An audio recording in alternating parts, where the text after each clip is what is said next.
നിയമം right to information act ഏത് വർഷം 2005. അപ്പൊ അതാണ് പഠിക്കാൻ പോകുന്നത്. നമ്മുടെ ഇപ്പോൾ CPO ആയാലും WCPO ആയാലും അതുപോലെ നമ്മുടെ നോർമൽ എല്ലാ എക്സാമിനും ചോദിക്കുന്നുണ്ട് കേട്ടോ. ഏതാണ് റൈറ്റ് ടു ഇൻഫർമേഷൻ ആക്ട് അല്ലെങ്കിൽ വിവരാവകാശ നിയമം 2005. നോക്കിയോ, അഴിമതി നിയന്ത്രിക്കുന്നതിനും ഉദ്യോഗസ്ഥർക്കിടയിൽ ഉത്തരവാദിത്ത ബോധം ഉണ്ടാക്കുന്നതിനും ഗവൺമെന്റ് പ്രവർത്തനങ്ങൾ സുതാര്യമാക്കുന്നതിനു വേണ്ടി പാസാക്കിയ നിയമമാണ് വിവരാവകാശ നിയമം. മെയിനായിട്ട് അഴിമതി നിയന്ത്രിക്കുക, ഉദ്യോഗസ്ഥർക്കിടയിൽ ഒരു ഉത്തരവാദിത്ത ബോധം ഉണ്ടാക്കുക, ഗവൺമെന്റ് പ്രവർത്തനങ്ങൾ സുതാര്യമാക്കുക. ഇതിനൊക്കെ വേണ്ടിയാണ് എന്ത് കൊണ്ടുവന്നത്? വിവരാവകാശ നിയമം നടപ്പാക്കിയത്. പൊതു അധികാര സ്ഥാപനങ്ങളുടെ കൈവശമുള്ള വിവരങ്ങൾ ഇന്ത്യയിലെ എല്ലാ പൗരന്മാർക്കും ലഭ്യമാക്കുക. അതാണ് എന്തുകൊണ്ട് ഉദ്ദേശിക്കുന്നത്? ഈ വിവരാവകാശ നിയമം കൊണ്ട് ലഭ്യമാക്കുന്നത് വിവരത്തിനുള്ള അവകാശം. പൊതു അധികാരികളുടെ കയ്യിലുള്ള വിവരം എന്ത് ചെയ്യുക? പൊതു അധികാരികൾക്ക് ലഭ്യമാക്കുക. പൊതു അധികാരികളുടെ കയ്യിലുള്ള വിവരം ജനങ്ങൾക്ക് ലഭ്യമാക്കുക. ജനങ്ങൾ ഓക്കെ. വിവരാവകാശ നിയമത്തിന്റെ പ്രധാന ലക്ഷ്യങ്ങളാണ് സർക്കാർ സ്ഥാപനങ്ങളുടെയും സർക്കാർ ധനസഹായം നൽകുന്ന സ്ഥാപനങ്ങളുടെയും വിശ്വസ്തതയും സുതാര്യതയും വർദ്ധിപ്പിക്കുക, അഴിമതി ഇല്ലാതാക്കുക. ലോകത്ത് ആദ്യമായി വിവരാവകാശ നിയമം പാസാക്കിയ രാജ്യം അറിയാമോ? സ്വീഡൻ. ഏതാണ്? സ്വീഡൻ. ലോകത്ത് ആദ്യമായിട്ട് വിവരാവകാശ നിയമം പാസാക്കിയ രാജ്യമാണ് സ്വീഡൻ. നമ്മുടെ ജനാധിപത്യത്തിന്റെ സൂര്യ തേജസ് എന്നറിയപ്പെടുന്ന നിയമം ഏതാണ്? വിവരാവകാശ നിയമമാണ്. വിവരാവകാശ നിയമം പാസാക്കിയ ഇന്ത്യയിലെ ആദ്യ സംസ്ഥാനം ഏതാണ്? തമിഴ്നാട്. നമ്മുടെ വിവരാവകാശ നിയമം 2005 അല്ലേ? 2005 ഇത് വരുന്നതിന് മുന്നേ തന്നെ 1997 എവിടെ പാസാക്കി? തമിഴ്നാട്ടിൽ പാസാക്കി. വേറെ കുറച്ച് സംസ്ഥാനങ്ങളുണ്ട്, പക്ഷെ ആദ്യം പാസാക്കിയത് ആരാണെന്ന് ചോദിച്ചാൽ തമിഴ്നാട്. ഇനി ദേശീയ തലത്തിൽ വരുന്നതിന് മുന്നേ തന്നെ തമിഴ്നാട്, ഗോവ, രാജസ്ഥാൻ, കർണാടക, ഡൽഹി, അസം, മഹാരാഷ്ട്ര, മധ്യപ്രദേശ്, ജമ്മു കാശ്മീർ ഇങ്ങനെ 9 സംസ്ഥാനം അല്ലെങ്കിൽ കേന്ദ്രഭരണ പ്രദേശങ്ങളിൽ എന്ത് ചെയ്തിട്ടുണ്ട്? വിവരാവകാശ നിയമം പാസാക്കിയിട്ടുണ്ട്. ഇനി വിവരാവകാശ നിയമം പാർലമെന്റ് പാസാക്കിയ ഡേറ്റും ഉണ്ട്, നിലവിൽ വന്ന ഡേറ്റും ഉണ്ട്. അതിൽ നിലവിൽ വന്ന ഡേറ്റ് നമുക്കറിയാം. എന്നാണ്? 2005 ഒക്ടോബർ 12. ഇനി എന്നാണ് പാസ്സാക്കിയത്? ജൂലൈ അല്ല, ജൂൺ 15. അപ്പൊ ആദ്യം പാസ്സാക്കുന്നു. 2005 ജൂൺ 15 എന്ത് ചെയ്യുന്നു? പാർലമെന്റ് വിവരാവകാശ നിയമം പാസ്സാക്കുന്നു. 2005 ജൂൺ 15. നിലവിൽ വരുന്നത് 2005 ഒക്ടോബർ 12. എടാ, വിവരാവകാശം എത്ര അധ്യായങ്ങളുണ്ട്? വിവരം അപ്പൊ എത്ര അധ്യായങ്ങളാണ്? 6. വിവരം അതിനകത്തൊരു അതിലൊരു 6 കണക്ട് ചെയ്യണം. വിവരം എത്ര അധ്യായമുണ്ട്? 6 അധ്യായം. എത്ര സെക്ഷൻ എന്നറിയാമോ?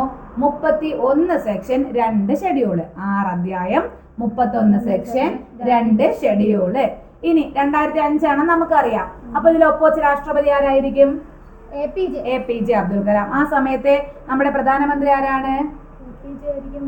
മൻമോഹൻ സിംഗ്. അപ്പോ ഒപ്പുവെച്ച രാഷ്ട്രപതി APJയും ആ സമയത്തെ പ്രധാനമന്ത്രി ആരാണെന്ന് ചോദിച്ചാൽ മൻമോഹൻ സിംഗ്. ഇനി ഇന്ത്യയിലെ ഈ വിവരാവകാശ നിയമത്തിന്റെ മുൻഗാമി എന്നറിയപ്പെടുന്ന ഒരു നിയമമുണ്ട്. ഏതാണ്? Freedom of information act 2002. ഏതാണ്? ഫ്രീഡം ഓഫ് ഇൻഫർമേഷൻ ആക്ട് 2002 വിവരാവകാശ നിയമത്തിന്റെ മുൻഗാമിയായിട്ട് അറിയപ്പെടുന്നത്. ഇത്രയും കിട്ടിയോ?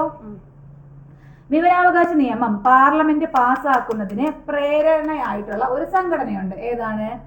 മസ്ദൂർ കിസാൻ ശക്തി സംഗതൻ. ഏതാണ്? മസ്ദൂർ കിസാൻ ശക്തി സംഗതൻ. ഈ വിവരാവകാശ നിയമത്തിന്റെ മുൻഗാമിയാണെന്ന് ചോദിച്ചാൽ അത് ആരാണ്? അത് ഫ്രീഡം ഓഫ് ഇൻഫർമേഷൻ ആക്ട് 2002. ഇനി ഈ നിയമം പാർലമെന്റ് പാസ്സാക്കാൻ പ്രേരണയായ സംഘടന ചോദിച്ചാൽ മസ്ദൂർ കിസാൻ ശക്തി സംഗതൻ. ആരാണ് സ്ഥാപിച്ചത്? അരുണ റോയ്. ആരാണ്? ക്വിറ്റ് ഇന്ത്യ സമര നായികയാണ് അരുണ അസഫ് അലി. ഇതാരാണ്? അരുണ റോയി. ആരാണ്? അരുണ റോയി ആണ് മസ്ദൂർ കിസാൻ ശക്തി സംഘടന സ്ഥാപിച്ചത്. എവിടെയാണ്? രാജസ്ഥാൻ. മസ്ദൂർ കിസാൻ ശക്തി സംഘടന എവിടെയാണ്? രാജസ്ഥാൻ. വിവരാവകാശം ഒരു മൗലിക അവകാശമാണെന്ന് സുപ്രീം കോടതി പ്രഖ്യാപിച്ചത് ഏതനുച്ഛേദ പ്രകാരമാണെന്ന് നമുക്കറിയാം. വിവരാവകാശം ഒരു മൗലിക അവകാശമാണ് എന്ന് സുപ്രീം കോടതി പറഞ്ഞിട്ടുണ്ട്. അപ്പൊ മൗലിക അവകാശത്തിലുള്ള ഏതോ ഒരു ആർട്ടിക്കിൾ അല്ലേ? ആ ആർട്ടിക്കിൾ ആണ് ചോദിച്ചത്. 14 സമത്വത്തിനുള്ള അവകാശത്തെ എങ്ങനെ വിവരാവകാശമാവും? 19(1)(a). അപ്പൊ വിവരാവകാശം ഒരു മൗലിക അവകാശമാണെന്ന് സുപ്രീം കോടതി പ്രഖ്യാപിച്ച ആർട്ടിക്കിൾ അനുച്ഛേദം ഏതനുച്ഛേദമാണ്? 19(1)(a). എന്താണ് 19(1)(a) പറയുന്നത്? അഭിപ്രായ സ്വാതന്ത്ര്യമാണ് കേട്ടോ. 19(1)(a). വിവരാവകാശ നിയമപ്രകാരം വിവരം ലഭിക്കുന്നതിന് നമ്മൾ ആർക്കാണ് അപേക്ഷ കൊടുക്കേണ്ടത്? പബ്ലിക് ഇൻഫർമേഷൻ ഓഫീസർ അല്ലെങ്കിൽ assistant public information officer. Assistant ഒന്നുകിൽ ആർക്കാണ്? പബ്ലിക് ഓഫീസർ അല്ലെങ്കിൽ അസിസ്റ്റന്റ് പബ്ലിക് ഇൻഫർമേഷൻ ഓഫീസർ. ഒരു അപേക്ഷയിലൂടെ നമുക്ക് ഒരു വിവരം മാത്രമേ കിട്ടാവോ? അല്ല. അല്ല, ഒരു അപേക്ഷയിലൂടെ ഒന്നിലധികം വിവരങ്ങൾ ആവശ്യപ്പെടാം. വിവരാവകാശ നിയമപ്രകാരം വിവരം തിരക്കുന്നതിനുള്ള അപേക്ഷാ ഫീസ് അല്ലെങ്കിൽ ആ അപേക്ഷയിൽ ഒട്ടിക്കേണ്ട കോർട്ട് ഫീസ് സ്റ്റാമ്പ് അതിന്റെ മൂല്യം എത്രയാണ്? 10 രൂപ. ഒന്നുകിൽ 10 രൂപ അപേക്ഷാ ഫീസ് അല്ലെങ്കിൽ അതിൽ ഒട്ടിക്കേണ്ട ആ ഒരു കോർട്ട് ഫീസ് സ്റ്റാമ്പിന്റെ മൂല്യമാണ് 10 രൂപ. എല്ലാവർക്കും ഈ ഫീസ് ഉണ്ടാ? ഇല്ല. അപ്പോ BPL ദാരിദ്ര്യരേഖയ്ക്ക് താഴെയുള്ളവർക്ക് ഈ 10 രൂപ എന്നുള്ള ഫീസ് ഇല്ല. സമയപരിധിക്കുള്ളിൽ ശരിയായ വിവരം നൽകുന്നതിൽ വീഴ്ച വരുത്തുന്ന പബ്ലിക് ഇൻഫർമേഷൻ ഓഫീസർ അടയ്ക്കേണ്ട പിഴ ദിവസം 250 രൂപ. അതായത് നമുക്ക് ഇതിന് ഓരോന്നിനും ഓരോ സമയപരിധിയുണ്ട്, നമ്മൾ ഇനി പഠിക്കും. ആ സമയപരിധിക്കുള്ളിൽ നമ്മൾ ചോദിച്ച വിവരം നമുക്ക് കിട്ടിയില്ല, അതിന് വ്യക്തമായ റീസൺ ഒന്നും ഇല്ല, അങ്ങനെയാണെങ്കിൽ ഈ പബ്ലിക് ഇൻഫർമേഷൻ ഓഫീസർ ദിവസം എത്ര രൂപ വെച്ച്? 250 രൂപ വെച്ച് പിഴ അടയ്ക്കണം. ഈ പിഴ എത്ര രൂപ വരെ അടയ്ക്കാം? 25,000 രൂപ വരെ. മാക്സിമം 25,000 രൂപയാണ് പരമാവധി പിഴ. ഓക്കെ അല്ലേ? ഇനി നമ്മൾ പറഞ്ഞു വിവരാവകാശ ഫീസ് അടയ്ക്കുന്ന രീതികൾ. നമ്മൾ പറഞ്ഞില്ലേ ഒരു 10 രൂപ ഉണ്ടെന്ന്. ഇത് എങ്ങനെയൊക്കെയാണ്? ഒന്ന് നമുക്കറിയാം, കോർട്ട് ഫീസ് സ്റ്റാമ്പ് മുഖേന ഗവൺമെന്റ് ട്രഷറിയിലൂടെ അടയ്ക്കാം. പബ്ലിക് ഇൻഫർമേഷൻ ഓഫീസർ അല്ലെങ്കിൽ അസിസ്റ്റന്റ് പബ്ലിക് ഇൻഫർമേഷൻ ഓഫീസറുടെ നിർദ്ദിഷ്ട റെസിപ്റ്റ് വഴി നമുക്ക് എന്ത് ചെയ്യാം? അടയ്ക്കാം. പിന്നെ ഡിമാൻഡ് ഡ്രാഫ്റ്റ് അല്ലെങ്കിൽ ബാങ്ക് ചെക്ക് മുഖേന അടയ്ക്കാം. പോസ്റ്റൽ ഓർഡർ മുഖേനയും അടയ്ക്കാം. അപ്പം ആ 10 രൂപ എങ്ങനെയൊക്കെ എന്നുള്ളതാണ് കോർട്ട് ഫീസ് സ്റ്റാമ്പ് മുഖേന അല്ലെങ്കിൽ നമ്മുടെ പബ്ലിക് ഇൻഫർമേഷൻ ഓഫീസർ അല്ലെങ്കിൽ അസിസ്റ്റന്റ് പബ്ലിക് ഇൻഫർമേഷൻ ഓഫീസറിൽ നിന്ന് റെസിപ്റ്റ് കൈപ്പറ്റി നമുക്ക് അത് അടയ്ക്കാം. ഡിമാൻഡ് ഡ്രാഫ്റ്റ് അല്ലെങ്കിൽ ബാങ്ക് ചെക്ക് വഴി അടയ്ക്കാം. പോസ്റ്റൽ ഓർഡർ മുഖേനയും നമുക്ക് എന്ത് ചെയ്യാം? ഇത് അടയ്ക്കാം. ഇനി ഫീസ് A4 അല്ലെങ്കിൽ പഴയ ഫീസാണ് ആദ്യം പറയുന്നത്. A4 അല്ലെങ്കിൽ A3 എത്രയായിരുന്നു? 2 രൂപ. എന്നാൽ ഇപ്പൊ അത് എത്ര രൂപയായി? 3 രൂപയായി. അപ്പൊ അതായത് ആദ്യം ഇത് വന്ന സമയത്ത് A4 അല്ലെങ്കിൽ A3 പേപ്പറിൽ വിവരം ലഭിക്കാൻ എത്ര രൂപയായിരുന്നു? 2 രൂപ. ഇപ്പൊ എത്ര രൂപയാണ്? 3 രൂപയാണ്. ഇനി വലിയ സൈസ് പേപ്പർ ആണെങ്കിൽ അതിന് എത്ര രൂപയാണോ ചെലവാകുന്നത് അത്രയും രൂപ കൊടുക്കണം. ഇനി ഡിസ്ക് അല്ലെങ്കിൽ ഫ്ലോപ്പി എന്നിവയിൽ വിവരം ലഭിക്കാൻ മുമ്പ് 50 രൂപ, ഇപ്പൊ എത്ര രൂപയാണ്? 75 രൂപയാണ്. ഡിസ്ക് അല്ലെങ്കിൽ ഫ്ലോപ്പിയിൽ നമുക്ക് എന്ത് ചെയ്യാൻ വേണ്ടി വിവരം ലഭിക്കാൻ മുമ്പ് 50 രൂപയായിരുന്നു, ഇപ്പൊ എത്ര രൂപയായി? 75 രൂപയായി. ഇനി വിവരം നമുക്ക് എന്ത് ചെയ്യാം? നേരിട്ട് പരിശോധിക്കാം. ആ നേരിട്ട് പരിശോധിക്കുന്നതില് ആദ്യത്തെ 1 മണിക്കൂർ എങ്ങനെയാണ്? സൗജന്യമാണ് കേട്ടോ. ആദ്യത്തെ 1 മണിക്കൂർ സൗജന്യം. തുടർന്ന് വരുന്ന ഓരോ 30 മിനിറ്റും അതായത് അരമണിക്കൂറിനും എത്ര രൂപ വെച്ച് കൊടുക്കണം? 10 രൂപ വെച്ച് കൊടുക്കണം. ആദ്യത്തെ 1 മണിക്കൂർ നമുക്ക് ഫ്രീ ആയിട്ട് നോക്കാം. അത് കഴിഞ്ഞിട്ട് ഓരോ 30 മിനിറ്റും അരമണിക്കൂർ എത്ര രൂപ വെച്ച് കൊടുക്കണം? 10 രൂപ വെച്ച് കൊടുക്കണം. കിട്ടിയോ? ഇപ്പൊ നിലവിൽ ഇത് പറയാം. A4 അല്ലെങ്കിൽ A3 3 രൂപ, ഡിസ്കിലാണെങ്കിൽ 75 രൂപ. ഓക്കെ. ഇനി സമയപരിധി നമ്മൾ നേരത്തെ പറഞ്ഞില്ലേ കുറച്ച് സമയപരിധികൾ ഉണ്ടെന്ന് നോക്കാം. എടാ നമ്മൾ ഒരു അപേക്ഷ ഒരു പബ്ലിക് ഇൻഫർമേഷൻ ഓഫീസർക്കാണ് കൊടുക്കണമെങ്കിൽ ആ ഓഫീസർ നമുക്ക് എത്ര സമയത്തിനുള്ള അതിന്റെ മറുപടി തരണം? 30 ദിവസം. മെയിൻ ആയിട്ടുള്ള ആളാണ് ആര്? Public information officer. ആ പബ്ലിക് ഇൻഫർമേഷൻ ഓഫീസർക്കാണ് നമ്മൾ കൊണ്ടുപോയി അപേക്ഷ കൊടുത്താൽ കൃത്യം 30 ദിവസത്തിനകത്ത് നമുക്ക് എന്ത് തരണം? മറുപടി തരണം. എന്നാൽ അതേസമയം നമ്മൾ ഈ അപേക്ഷ അസിസ്റ്റന്റ് പബ്ലിക് ഓഫീസർക്കാണ് കൊടുക്കണമെങ്കിൽ 35 ദിവസം, 5 ദിവസം കൂടി എക്സ്ട്രാ. അപ്പൊ പബ്ലിക് ഇൻഫർമേഷൻ ഓഫീസർ ആണെങ്കിൽ 30 ദിവസം, അസിസ്റ്റന്റ് പബ്ലിക് ഇൻഫർമേഷൻ ഓഫീസർ ആണെങ്കിൽ 35 ദിവസം.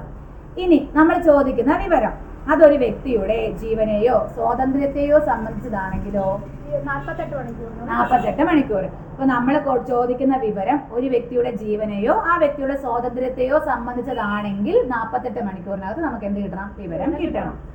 ഇനി ചില നമ്മൾ ചോദിക്കുന്ന വിവരം അത് വേറൊരു വ്യക്തിയും കൂടി അതിനകത്ത് ഉൾപ്പെടും, അല്ലെങ്കിൽ ഒരു മൂന്നാം കക്ഷി എന്ന് പറയുന്ന ഒരാളും കൂടി അതിനകത്ത് ഉണ്ടെങ്കിൽ മൂന്നാം കക്ഷിയുടെ വിവരം ഉൾപ്പെട്ടതാണെങ്കിൽ നമുക്ക് എത്ര ദിവസത്തിനകത്ത് വിവരം തന്നാൽ മതി? 40 ദിവസത്തിനകത്ത് തന്നാൽ മതി. അപ്പൊ നമ്മൾ ചോദിക്കുന്ന വിവരം മൂന്നാം കക്ഷിയുമായി ബന്ധപ്പെട്ടതാണെങ്കിൽ വിവരം ലഭിക്കാനുള്ള സമയപരിധി 40 ദിവസം.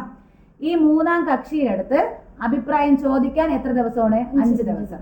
മൂന്നാം കക്ഷിയോട് അഭിപ്രായം ആരായം വേണ്ട സമയപരിധി 5 ദിവസം.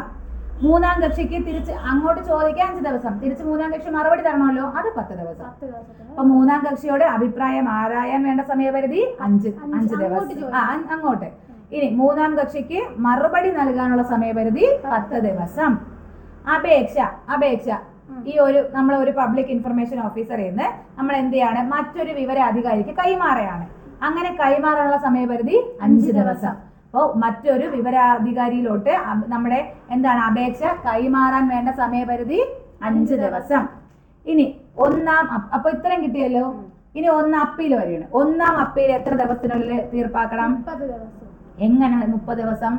മറുപടി ലഭിച്ച് അല്ലെങ്കിൽ മറുപടി ലഭിക്കേണ്ട സമയപരിധി അവസാനിച്ച് 30 ദിവസം. അപ്പോൾ അപ്പീൽ ഒന്നാം അപ്പീൽ എപ്പോൾ തീർപ്പാക്കണമെന്ന് ചോദിച്ചാൽ ഒന്നുകിൽ മറുപടി ലഭിച്ച് 30 ദിവസം അല്ലെങ്കിൽ മറുപടി ലഭിക്കേണ്ട സമയപരിധി അവസാനിച്ച 30 ദിവസം. ഓക്കെ.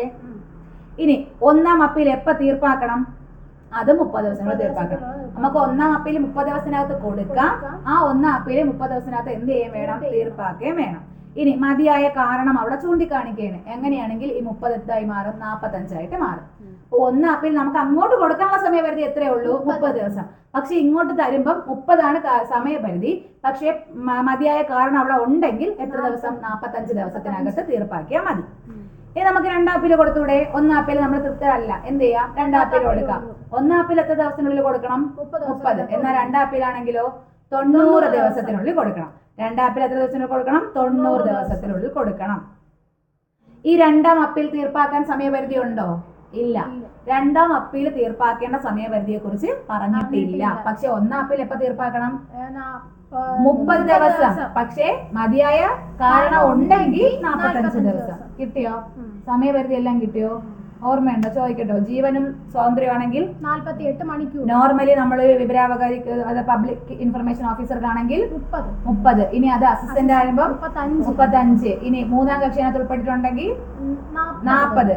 മൂന്നാം കക്ഷിയോട് നമുക്ക് അങ്ങോട്ട് വിവരം ചോദിക്കാനുള്ള സമയം 5 ദിവസം. തിരിച്ച് മൂന്നാം കക്ഷി വിവരം നൽകുന്നത് 10 ദിവസം. ഒന്നാം അപ്പീൽ എപ്പോ തീർപ്പാക്കണം? എപ്പോ തീർപ്പാക്കണം? 30 ദിവസത്തിനകം തീർപ്പാക്കണം. വ്യക്തമായ കാരണം ഉണ്ടെങ്കിൽ 45 ദിവസം. ഇനി എപ്പോ കൊടുക്കണം ഒന്നാം അപ്പീല്? 30 ദിവസം. എങ്ങനെ 30 ദിവസം? മറുപടി ലഭിച്ച് അല്ലെങ്കിൽ മറുപടി ലഭിക്കേണ്ട തീയതി തീർന്ന് 30 ദിവസം. ഇനി രണ്ടാം അപ്പീൽ കൊടുക്കാൻ പറ്റുമോ? പറ്റും. എത്ര ദിവസം കൊടുക്കണം? ഇനി അതിന് തീർപ്പാക്കാൻ പറ്റുമോ? സമയപരിധി പറഞ്ഞിട്ടില്ല. കിട്ടിയോ ഇത്രയും? ഇനി ഈ വിവരാവകാശം 2005 ഭേദഗതി ചെയ്തിട്ടുണ്ടോ? ഉണ്ട്. ഏത് വർഷം? 19. 2019 വിവരാവകാശ നിയമം എന്ത് ചെയ്തു? ഭേദഗതി ചെയ്തു. അപ്പൊ അതിന്റെ കുറച്ച് കാര്യങ്ങളും കൂടി നോക്കാം. വിവരാവകാശ ഭേദഗതി ബില്ലിലൂടെ അല്ലേ ഇത് പോകുന്നത്? 2019 ആരാണ് ലോക്സഭയിൽ അവതരിപ്പിച്ചത്? അറിയാമോ? ജിതേന്ദ്ര സിംഗ് ആണ്. ആരാണ്? ജിതേന്ദ്ര സിംഗ് ആണ്. 2019 ജൂലൈ 19 ജിതേന്ദ്ര സിംഗ് ഈ വിവരാവകാശ ഭേദഗതി നിയമം എവിടെ? ലോക്സഭയിൽ അവതരിപ്പിക്കുന്നത്. 2019 ജൂലൈ 19. ലോക്സഭ അത് ജൂലൈ 22 പാസ്സാക്കുന്നു. ജൂലൈ 19 ജിതേന്ദ്ര സിംഗ് ലോക്സഭയിൽ അവതരിപ്പിക്കുന്നു. ജൂലൈ 22 ലോക്സഭ അത് പാസ്സാക്കുന്നു. ജൂലൈ 25 രാജ്യസഭ പാസ്സാക്കുന്നു. ഓഗസ്റ്റ് 1 രാഷ്ട്രപതി ഒപ്പുവയ്ക്കുന്നു. എന്നാണ് ഓഗസ്റ്റ് 1. 2019 ആരാണ് രാഷ്ട്രപതി? ഓർമ്മയുണ്ടോ? 2019 രാഷ്ട്രപതി രാംനാഥ് കോവിന്ദ്. അപ്പോ വിവരാവകാശ ഭേദഗതി നിയമം 2019 ഒപ്പുവച്ച രാഷ്ട്രപതി രാംനാഥ് കോവിന്ദ്. അപ്പൊ നമ്മളിപ്പോ 4 ഡേറ്റ് പറഞ്ഞു. ലോക്സഭയിൽ അവതരിപ്പിച്ച ആരാണ്? ജിതേന്ദ്ര സിംഗ്. എന്നാണ് ലോക്സഭയിൽ അവതരിപ്പിച്ച? ജൂലൈ 19. ആ ലോക്സഭ എന്നതിനെ പാസ്സാക്കി?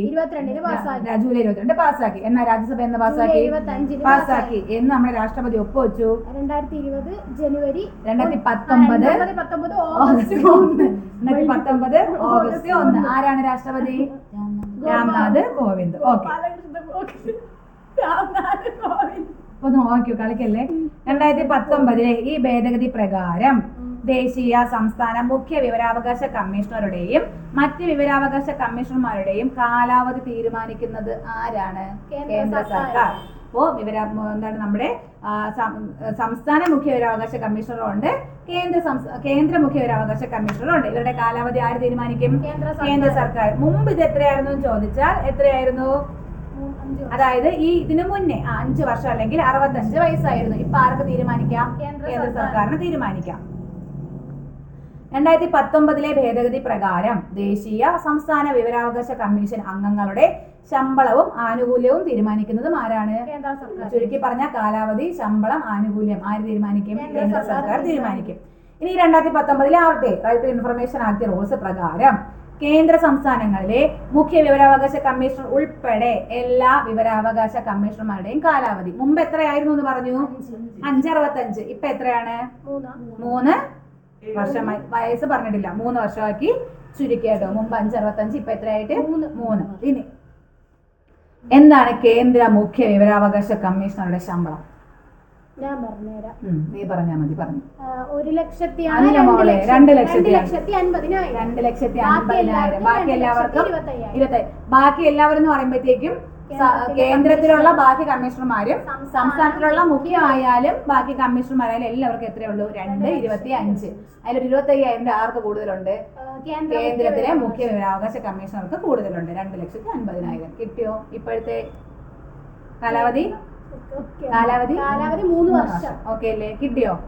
ഇത്രയാണ് ഇൻട്രോ. ഇത് ഇൻട്രോ ആയതേ ഉള്ളൂ. ഇനി നമ്മൾ എന്തിലോട്ട് പോകുന്നു? കേന്ദ്ര വിവരാവകാശ കമ്മീഷൻ. കേന്ദ്ര വിവരാവകാശ കമ്മീഷൻ.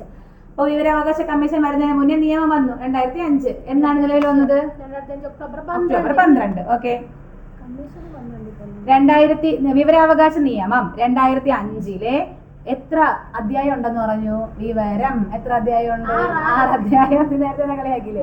എത്ര സെക്ഷൻ ഉണ്ട്? 31 സെക്ഷൻ. എത്ര ഷെഡ്യൂൾ ഉണ്ട്? 2. അപ്പൊ ഈ വിവരാവകാശ നിയമം 2005 12ാം വകുപ്പ് പ്രകാരം ആര് വന്നു?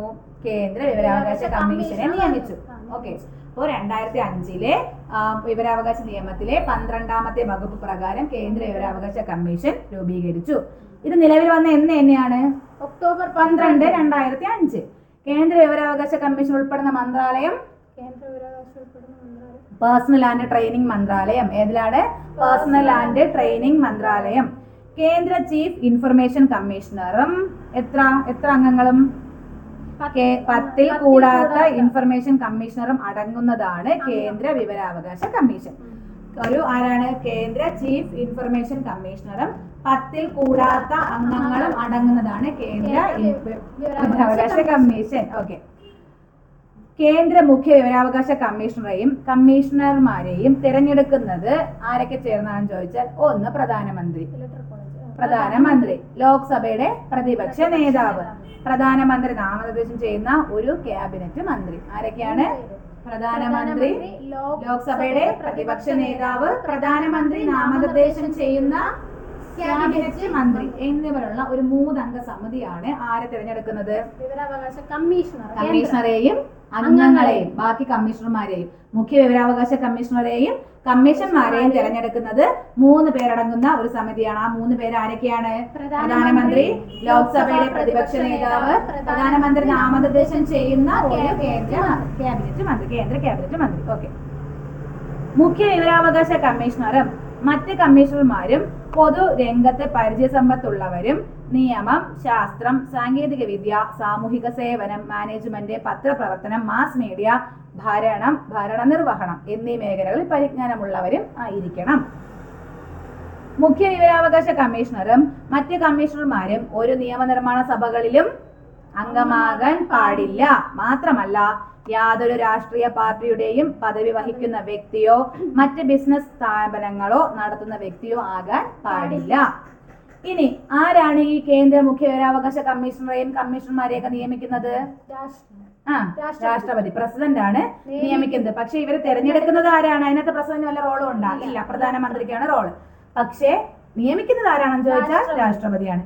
സത്യപ്രതിജ്ഞ ചെയ്തു കൊടുക്കുന്നത് ആർക്ക് മുന്നിലാണ്? രാഷ്ട്രപതിക്ക് മുന്നിലാണ്. കേന്ദ്ര സംസ്ഥാന വിവരാവകാശ കമ്മീഷണർമാരുടെ സത്യപ്രതിജ്ഞ 2 ഷെഡ്യൂൾ അല്ലേ ഉള്ളത്? അതിലെ 1ാം ഷെഡ്യൂളിനകത്താണ് ഇവരുടെ സത്യപ്രതിജ്ഞയെ കുറിച്ച് പറയുന്നത്. ആകെ എത്ര ഷെഡ്യൂൾ ഉണ്ട്? 2. അതിൽ 1ാം ഷെഡ്യൂളിൽ എന്ത് പറയുന്നു? സത്യപ്രതിജ്ഞ. കേന്ദ്രത്തിന്റെയും സംസ്ഥാനത്തിന്റെയും സത്യപ്രതിജ്ഞയെ കുറിച്ച് പറയുന്നതാണ് 1ാം ഷെഡ്യൂൾ. കേന്ദ്ര മുഖ്യ വിവരാവകാശ കമ്മീഷണറും ഇവരെ നിയമിക്കുന്ന ആരാണ്? രാഷ്ട്രപതി. ഇത് പ്രതിജ്ഞ ചൊല്ലി കൊടുക്കുന്ന ആരാണ്? രാഷ്ട്രപതി. രാജിക്കത്ത് കൊടുക്കുന്നത് ആർക്കാണ്? രാഷ്ട്രപതിക്ക്. ഓക്കെ. രാജിക സമയം പ്രസിഡന്റ് ആണ്. കേന്ദ്ര മുഖ്യ വിവരാവകാശ കമ്മീഷണറെയും നീക്കം ചെയ്യുന്നത് ആരാണ്? രാഷ്ട്രപതി. മൊത്തത്തിൽ ആർക്കാണ് റോള്? രാഷ്ട്രപതി. പക്ഷെ നിയമിക്കുന്ന സമിതിയിൽ മാത്രം ആരില്ല? രാഷ്ട്രപതി ഇല്ല. എന്നാൽ ഇവരെ നീക്കം ചെയ്യുമല്ലോ, അത് രാഷ്ട്രപതി ആണ്. പക്ഷേ സുപ്രീം കോടതിയുടെ ഉപദേശപ്രകാരമാണ് എന്ത് ചെയ്യുന്നത്? നീക്കം ചെയ്യുന്നത്. ഓക്കെ അല്ലേ? കേന്ദ്ര സംസ്ഥാന വിവരാവകാശ കമ്മീഷണർമാരെ നീക്കം ചെയ്യാനുള്ള കാരണം, 1 തെളിയിക്കപ്പെട്ട ദുർവൃത്തി, പിന്നെ അവർക്ക് അപ്രാപ്തി, അവർക്ക് ആ ജോലി ലഭിക്കാൻ കഴിവില്ല. അതാണ് ഇവരെ നീക്കം ചെയ്യാനുള്ള കാരണം. കേന്ദ്ര വിവരാവകാശ കമ്മീഷൻ ആർക്ക് റിപ്പോർട്ട് കൊടുക്കും? കേന്ദ്ര സർക്കാരിനാണ് റിപ്പോർട്ട് കൊടുക്കുന്നത് കേട്ടോ. എവിടെയാണ് ആസ്ഥാനം? കേന്ദ്ര സർക്കാരിന്റെ. ഇപ്പൊ എന്തിനാ കേന്ദ്ര സർക്കാരിനെ കുറിച്ച് ആസ്ഥാനം എവിടെ? ന്യൂഡൽഹിയിൽ. എവിടെ? CIC ഭവൻ, ന്യൂഡൽഹി. മുമ്പ് എവിടെയായിരുന്നു? ഓഗസ്റ്റ് ക്രാന്തി ഭവൻ ആയിരുന്നു. ഇപ്പൊ അതെങ്ങോട്ട് മാറ്റി? CIC ഭവൻ, ന്യൂഡൽഹി. കേന്ദ്ര മുഖ്യ വിവരാവകാശ കമ്മീഷണറായ ആദ്യ വ്യക്തി വജാഹത്ത് ഹബീബുള്ള. ആരാണ്? വജാഹത്ത് ഹബീബുള്ള. ആദ്യ ലേഡി ആണെങ്കിലോ വനിത ദീപക് സന്ധു. രണ്ടാമത്തെ വനിത അറിയാമോ? സുഷമ സിംഗ്. ആരാണ്? സുഷമ സിംഗ്. ഇപ്പൊ ആരാണ്? ഹീരാലാൽ സമരിയ. 12ാമത്തെ ആളാണ് കേട്ടോ. ഹീരാലാൽ സമരിയ. ആദ്യത്തെ ആളാണ് വജാഹത്ത് ഹബീബുള്ള. ആദ്യത്തെ വനിത ദീപക് സന്ധു. രണ്ടാമത്തെ വനിത സുഷമ സിംഗ്. ഇപ്പോഴത്തെ വ്യക്തി ഹീരാലാൽ സമരിയ. സംസ്ഥാനം കിട്ടിയോ? അല്ല കേന്ദ്രം കിട്ടിയോ? കേന്ദ്രം കിട്ടി. സംസ്ഥാനവും കൂടി നോക്കാം. പിന്നെ ഒരു 3-4 സെക്ഷൻസും കൂടെ ഉള്ളൂ. നോക്കാം അല്ലേ? വായിച്ചിട്ടുണ്ട്. ശരി, ആയിക്കോട്ടെ. എല്ലാത്തിന്റെ ഉത്തരം പറയണേ. സംസ്ഥാന വിവരാവകാശ കമ്മീഷൻ. കേട്ടോ, എന്നാണ് സംസ്ഥാന വിവരാവകാശ കമ്മീഷൻ രൂപീകൃതമായത്? 2005 ഡിസംബർ 19. 2005 ഡിസംബർ 19. സംസ്ഥാന വിവരാവകാശ കമ്മീഷൻ എന്നാണ്? 2005 ഡിസംബർ 19. സംസ്ഥാന ചീഫ് ഇൻഫർമേഷൻ കമ്മീഷണറും 10ൽ കൂടാത്ത ഇൻഫർമേഷൻ കമ്മീഷണർമാരും അടങ്ങുന്ന സെയിം ഘടനയൊക്കെ അവിടെ ഇവിടെയും എങ്ങനെയാണ്? സെയിം ആണ്. ഒരാള് പ്ലസ് 10 അംഗങ്ങളിൽ കൂടാൻ പാടില്ല. സംസ്ഥാന മുഖ്യ വിവരാവകാശ കമ്മീഷൻ തെരഞ്ഞെടുക്കുന്നതിന് അവിടെ ആരൊക്കെ ഉണ്ടായിരുന്നു? അപ്പൊ ഇവിടെ ആരുണ്ടായിരിക്കും? മുഖ്യമന്ത്രി. അവിടെ രണ്ടാമത്തെ അവിടുത്തെ ആളാണ്. അപ്പൊ ഇവിടെ ആരായിരിക്കും? സംസ്ഥാന അസംബ്ലിയിലെ പ്രതിപക്ഷ നേതാവ്. ഇനി അവിടെ വേറെ ആരുണ്ടായിരുന്നു? ക്യാബിനറ്റ് മന്ത്രി. ആര്? പ്രധാനമന്ത്രി നാമനിർദ്ദേശം ചെയ്യപ്പെടുന്ന ഒരു ക്യാബിനറ്റ് മന്ത്രി. അപ്പൊ ഇവിടെ മുഖ്യമന്ത്രി നാമനിർദ്ദേശം ചെയ്യപ്പെടുന്ന ഒരു ക്യാബിനറ്റ് മന്ത്രി. ഓക്കെ അല്ലേ? സെയിം. അവിടുത്തെ പ്രധാനമന്ത്രി, ഇവിടുത്തെ മുഖ്യമന്ത്രി. നോർത്താ മതി. സംസ്ഥാന മുഖ്യ നമ്മൾ ഇവിടെ നിയമിക്കുന്ന ആരായിരിക്കും? അവിടെ നിയമിക്കുന്ന ആരാണ്? അപ്പൊ ഇവിടെ ഗവർണറാണ്. ഇവിടെ സത്യപ്രതിജ്ഞ കൊടുക്കുന്ന ആരാ മുന്നിലാണ്? ഓക്കെ. രാജിക്കത്ത് കൊടുക്കുന്നത് ആർക്കാണ്? നീക്കം ചെയ്യുന്ന ആരായിരിക്കും? നീക്കം ചെയ്യുന്ന ഗവർണർ. ആരുടെ നിർദ്ദേശപ്രകാരം? ഹൈക്കോടതി. സുപ്രീം കോടതി. അവിടെ മാത്രം ഒരു ഇതുള്ളൂ. സുപ്രീം കോടതിയുടെ നിർദ്ദേശപ്രകാരം ആര്? ഗവർണർ നീക്കം ചെയ്യും. റിപ്പോർട്ട് എടുക്കുന്നത് അവിടെ ആർക്കായിരുന്നു? ഇവിടെ കേരള സർക്കാരിന്. സംസ്ഥാന സർക്കാർ. ആദ്യത്തെ ആളാരുടെ? വായിച്ച ആള് പറയൂ. ആദ്യത്തെ ആളാരാണ്?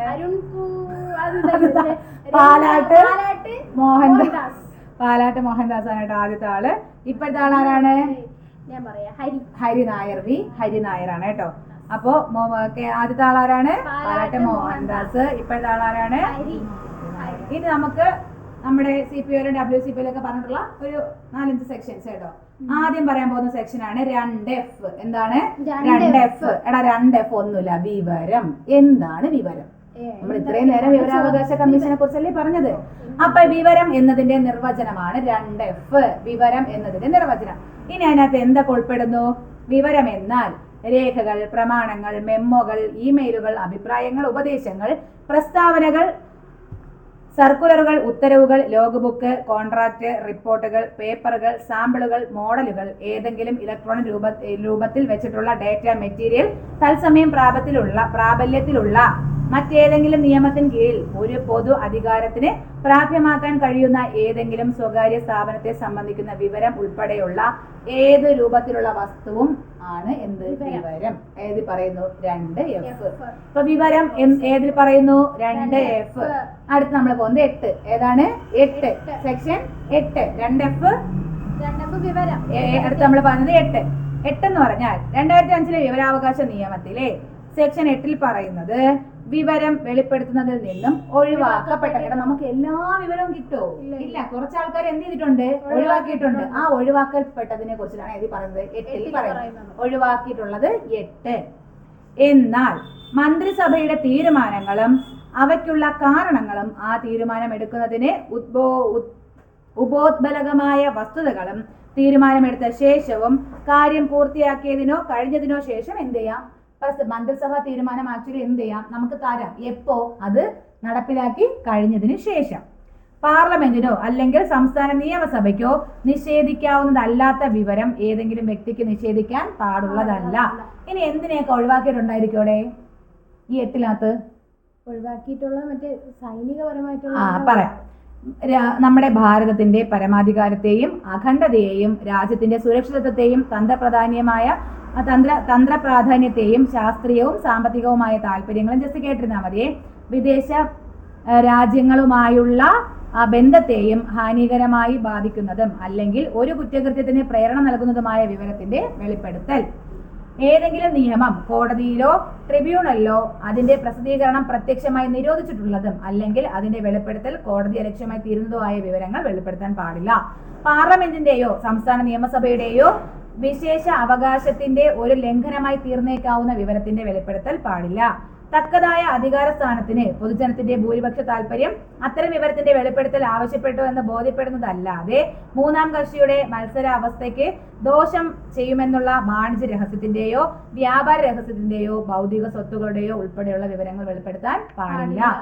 തക്കതായ അധികാര സ്ഥാനത്തിന് പൊതുജനത്തിന്റെ ഭൂരിപക്ഷ താല്പര്യം അത്തരം വിവരത്തിന്റെ വെളിപ്പെടുത്തൽ ആവശ്യമാണെന്ന് ബോധ്യപ്പെടുമ്പോഴല്ലാതെ വിശ്വാസാധിഷ്ഠിത ബന്ധത്തിന്മേൽ ഒരു വ്യക്തിക്ക് ലഭ്യമായ വിവരമൊന്നും എന്ത് ചെയ്യാൻ പാടില്ല, വെളിപ്പെടുത്താൻ പാടില്ല. അതായത് നമുക്ക് കാണുമ്പോൾ മനസ്സിലാവും നമുക്ക് വെളിപ്പെടുത്താൻ പാടില്ലാത്ത വിവരം എന്തൊക്കെയാണെന്ന്. രണ്ടെണ്ണം കൂടി ഉണ്ട്. വിദേശ സർക്കാരിൽ നിന്ന് ഒരു രഹസ്യ വിവരം കിട്ടി, എല്ലാവർക്കും കൊടുക്കോ? ഇല്ല. നിയമം നടപ്പാക്കുന്നതിനോ അല്ലെങ്കിൽ സുരക്ഷിത ആവശ്യങ്ങൾക്കോ രഹസ്യമായി സഹായം നൽകിയിട്ടുള്ളതും അല്ലെങ്കിൽ വിവരത്തിന്റെ ഉത്ഭവം തിരിച്ചറിയുന്നതും ഏതെങ്കിലും വ്യക്തിയുടെ ജീവനോ ശാരീരിക സുരക്ഷിതത്വത്തിനോ അപകടകമായി തീരുന്നതുമായ വിവരത്തിന്റെ വെളിപ്പെടുത്തലുകൾ പാടില്ല. അന്വേഷണത്തിന്റെയോ കുറ്റവാളികളുടെയോ അറസ്റ്റിന്റെയോ പ്രോസിക്യൂഷന്റെയോ നടപടിക്രമത്തെ തടസ്സപ്പെടുത്തുന്ന വെളിപ്പെടുത്തലുകൾ പാടില്ല. മന്ത്രിസഭയുടെയും സെക്രട്ടറിമാരുടെയും മറ്റുദ്യോഗസ്ഥരുടെയും ചർച്ചകളുടെ രേഖകൾ ഉൾപ്പെടെയുള്ള ക്യാബിനറ്റ് രേഖകളും എന്ത് ചെയ്യാൻ പാടില്ല, വെളിപ്പെടുത്താൻ പാടില്ല. 2F വിവരം. 8 അതായത് വിവരാവകാശത്തിൽ നിന്ന് ഒഴിവാക്കപ്പെട്ടിട്ടുള്ളത്. 9 ചില സന്ദർഭങ്ങളിൽ വിവരാവകാശം നിഷേധിക്കുന്നതിനുള്ള കാരണം. ചില സമയത്ത് എന്ത് തരൂല, വിവരാവകാശം തരൂല, അത് നിഷേധിക്കും. അതിന്റെ കാരണത്താണ് എന്ത് പറയുന്നത്, 9 പറയുന്നത്. 8ാം വകുപ്പിലെ വ്യവസ്ഥകൾക്ക് ഭംഗം വരാതെ ഒരു കേന്ദ്ര പബ്ലിക് ഇൻഫർമേഷൻ ഓഫീസർക്കോ ഒരു സംസ്ഥാന പബ്ലിക് ഇൻഫർമേഷൻ ഓഫീസർക്കോ അതത് സംഗതി പോലെ വിവരം പ്രാപ്യമാക്കുന്നതിനുള്ള അപേക്ഷ അത്തരം ഒരു അപേക്ഷ സംസ്ഥാനത്തിൻ്റെതല്ലാത്ത ഒരു വ്യക്തിയിൽ നിലനിന്ന് പോരുന്ന പകർപ്പ് അവകാശത്തിന്റെ ലംഘനമായി തീരുന്നിടത്ത് എന്ത് ചെയ്യാം, നിരസിക്കാം. അപ്പോൾ വേറൊന്നുമില്ല, ചില സന്ദർഭങ്ങളിൽ വിവരാവകാശം നിഷേധിക്കുന്നതിനുള്ള കാരണങ്ങളെ കുറിച്ചാണ് എഴുതി പറയുന്നത്, 9 പറയുന്നത്. അപ്പൊ 2F 8 9 ചില സന്ദർഭങ്ങളിൽ എന്താണ് വിവരാവകാശം നിഷേധിക്കുന്നതിനുള്ള കാരണം. അടുത്ത 11 എടാ നമ്മള് മൂന്നാം കക്ഷിയുടെ വിവരം ചോദിക്കൂലേ, മൂന്നാം കക്ഷിയിൽ നിന്നുള്ള വിവരത്തെ കുറിച്ചാണ് എഴുതി പറയുന്നത് 11 മൂന്നാം കക്ഷിയിൽ നിന്നുള്ള വിവരം. മൂന്നാം കക്ഷിയിൽ നിന്നുള്ള വിവരത്തെ കുറിച്ചാണ് 11 മൂന്നാം കക്ഷിയിൽ നിന്നുള്ള വിവരം. ഓക്കെ, കഴിഞ്ഞടാ, ഇത്രേ ഉള്ളൂ. 2F വിവരം. 8 ഒഴിവാക്കപ്പെട്ടിട്ടുള്ളത്. ഓക്കെ, അടുത്ത 9 ഒഴിവാക്കാനുണ്ടായ കാരണം. 11 മൂന്നാം കക്ഷിയായിട്ട് ബന്ധപ്പെട്ട്. ഓക്കെ, ഇപ്പൊ ചോദിച്ച 2-3 പ്രീവിയസ് ക്വസ്റ്റ്യൻ ചോദിക്കട്ടാ, പറയേ. 2005 വിവരസാങ്കേതിക നിയമപ്രകാരം താഴെ പറയുന്നവയിൽ ഏതെല്ലാം വിവരങ്ങളാണ് വെളിപ്പെടുത്തലെന്ന് ഒഴിവാക്കിയിട്ടുള്ളത്? ഞാൻ ചോദിക്കാം. കോടതി പ്രസിദ്ധീകരണം നിരോധിച്ച വിവരങ്ങൾ. അതായത് ക്വസ്റ്റ്യൻ എന്താണ്, ഒഴിവാക്കപ്പെട്ടിട്ടില്ലാത്തതാണ് ചോദിച്ചിരിക്കുന്നത്. ഏതിനെയൊക്കെ ഒഴിവാക്കപ്പെട്ടിട്ടില്ലാന്ന്. ഇത് കിട്ടോ കിട്ടൂലേ? അത്രേ ഉള്ളൂ. ഒരു വ്യക്തിയുടെ ജീവിതത്തെയും സ്വാതന്ത്ര്യത്തെയും കുറിച്ചുള്ള വിവരങ്ങൾ കിട്ടൂല. ഒരു കോടതി പ്രസിദ്ധീകരണം നിരോധിച്ചുള്ള വിവരങ്ങൾ കിട്ടൂല. ഒരു വിദേശ സർക്കാരിൽ ലഭിച്ചിട്ടുള്ള വിവരങ്ങൾ കിട്ടൂല. മന്ത്രിസഭാ ചർച്ചകളുടെ രേഖകൾ കിട്ടില്ല. മന്ത്രിസഭാ ചർച്ചകളുടെ രേഖകൾ കിട്ടോ? കിട്ടൂല. ഒരു വ്യക്തിയുടെ ജീവിതത്തെയും സ്വാതന്ത്ര്യത്തെയും കുറിച്ചുള്ള വിവരങ്ങളാണ് എന്താണ് ഒഴിവാക്കപ്പെട്ടിട്ടില്ലാത്തത് എന്നാണ് ഇതിനകത്ത് പറഞ്ഞിട്ടുള്ളത് കേട്ടോ, ഉത്തരമായിട്ട് കൊടുത്തിട്ടുള്ളത്. മന്ത്രിസഭാ ചർച്ചകളുടെ രേഖകൾ നമ്മൾ നേരത്തെ പറഞ്ഞല്ലോ. എടാ, ജീവിതത്തെയും സ്വാതന്ത്ര്യത്തെയും കുറിച്ചുള്ള വിവരങ്ങൾ നമുക്ക് കിട്ടും.